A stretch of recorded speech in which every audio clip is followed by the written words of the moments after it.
Oke, pada pertemuan hari ini kita berjumpa lagi dengan Bapak B. Senturi dalam pembelajaran biologi. Hari ini kita akan belajar tentang cabang-cabang ilmu biologi. Di pertemuan sebelumnya atau pelajaran sebelumnya kita sudah belajar itu apa biologi, manfaat belajar ilmu biologi. Sekarang kita akan belajar pembagian dan cabang-cabang dari ilmu biologi ini. Kenapa harus dia memiliki cabang ilmu biologi? Fungsinya untuk mempermudah mempelajari dari setiap cabang ilmu biologi ataupun makhluk hidup tersebut. Seperti contoh, ada ilmu genetika, sitologi, zoologi, histologi, dan botani. Kalau dia genetika, maka ilmu yang mempelajari struktur DNA yang diwariskan dari satu makhluk hidup ke keturunannya. Baru yang berikutnya ada sitologi. Kalau dia dibilang sitologi, ilmu yang mempelajari tentang struktur sel. Nih, di dalam ini adalah struktur sel. Baru zoologi adalah ilmu yang mempelajari hewan, tentang hewan. Baru histologi adalah ilmu yang mempelajari suatu jaringan. Dan botani adalah ilmu yang mempelajari tentang tumbuhan, jadi secara spesifik. Jadi kalau genetika ini khusus bagian struktur DNA yang diwariskan dari satu makhluk hidup, dari satu keturunan ke keturunannya yang lain. Sitologi adalah bagian dari sel ini, baik itu sel hewan, sel tumbuhan, ataupun sel manusia. Baru jaringan ini struktur jaringan yang terkumpul dari sel-sel yang memiliki fungsi dan struktur yang sama. Seperti itu. Oke, cabang-cabang ilmu biologi ada taksonomi. Taksonomi, pengelompokan organisme berdasarkan persamaan dan perbedaan. Dan ini nanti berdasarkan tingkatan takson, yaitu ada kingdom, phylum, plantae. Oke. Ada animalia, seperti itu berdasarkan tingkatan takson, diurutkan dari atas sampai spesies. Dari genus, ada spesies, ada family, ada ordo, ada kelas, ada kingdomnya. Oke. Baru virus, ilmu yang mempelajari tentang makhluk hidup yang berukuran kecil dan bersifat patogen atau menyebabkan suatu penyakit. Baru mikrobiologi, ilmu yang mempelajari makhluk hidup yang berukuran kecil atau makhluk hidup mikroorganisme. Ada mikologi, ilmu yang mempelajari tentang jamur, ragi, dan kapang. Botani, ini ilmu yang mempelajari tentang tumbuhan, baik itu tumbuhan lumut ataupun tumbuhan paku. Ada zoologi, ilmu yang mempelajari tentang hewan.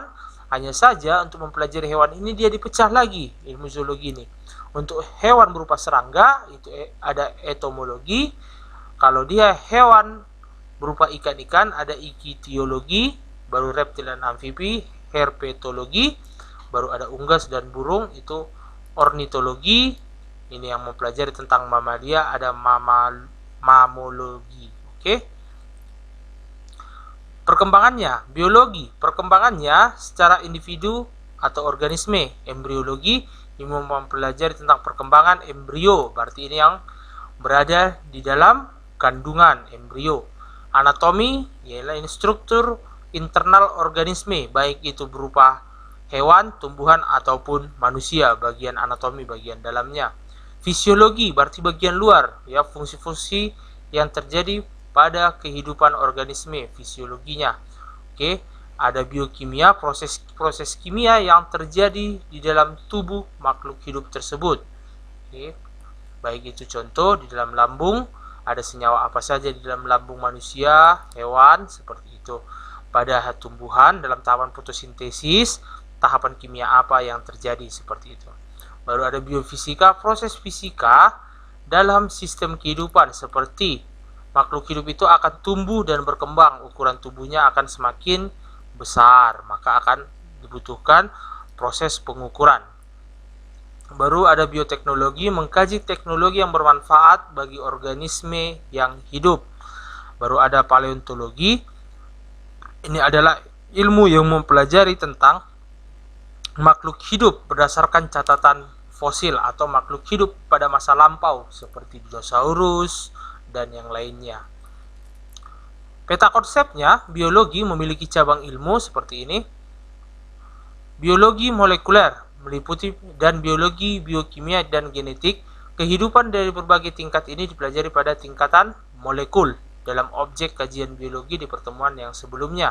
Sitologi itu sel, histologi jaringan, organiologi itu untuk mempelajari tentang berupa organ, biologi perkembangan. Nah, berarti ini adalah bagaimana suatu makhluk hidup itu tumbuh dan berkembang, berarti sudah secara individu satu makhluk hidup. Baru biogeografi, gen dan populasi, bagaimana suatu makhluk hidup itu berdasarkan gen mewariskan genetiknya dari satu induk ke keturunannya. Baru populasi, bagaimana dia cara hidupnya berdasarkan dari satu makhluk hidup dengan makhluk hidup yang lain. Baru biogeografis, bagaimana makhluk hidup itu tersebut hidup dan berkembang di suatu wilayah, itu berdasarkan populasi.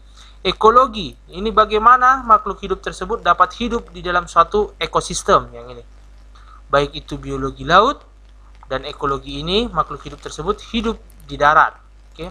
Biologi tropis, ini berarti kalau dia dibilang biologi tropis, berarti makhluk hidup tersebut hidup di wilayah yang tropis. Ada nanti dia makhluk hidup tersebut hidup di hutan konifer, yaitu daerah yang bersalju. Maka kalau pada tingkatan ini yaitu meliputi berupa bioma, berarti lebih dari satu ekosistem, seperti itu. Perkembangan karir dari berbasis ilmu biologi. Setelah kamu belajar tentang cabang-cabang ilmu biologi, maka secara luas, maka cabang-cabang ilmu biologi itu dapat kamu gunakan atau digunakan pada tingkatan saat mencari atau mengembangkan karir dalam suatu proses pencarian pekerjaan. Ada dia yang menjadi dokter, ahli gizi, ahli ekologi, guru ataupun dosen biologi, editor ataupun penulis buku biologi, seorang terapis, peneliti, ahli botani, dan ahli geologi. Dan masih banyak lagi basis-basis ilmu dari cabang ilmu biologi ini. Ada nanti kamu bisa menjadi seorang bidan ataupun seorang perawat, seperti itu. Oke, manfaat biologi dalam bidang pertanian itu untuk tahapan pembentukan kultur jaringan. Pada bidang peternakan itu ada tahapan asimilasi buatan. Pada bidang kesehatan ini sekarang lagi ngetren untuk mengidentifikasi virus, menemukan suatu vaksin agar manusia yang terserang suatu virus tersebut dapat sehat kembali tanpa menyebabkan kematian. Pada bidang industri, contohnya ini dalam pembuatan yogurt, dalam bidang industri ini sangat banyak ya, dalam bidang industri, contohnya dalam pembuatan susu etawa juga, seperti itu. Demikianlah penjelasan Bapak pada hari ini. Semoga kamu dapat mengerti. Setelah dari penjelasan Bapak ini, ada beberapa soal yang akan kamu kerjakan. Oke, berikut ini adalah soal yang akan kamu kerjakan, soal pembahasan.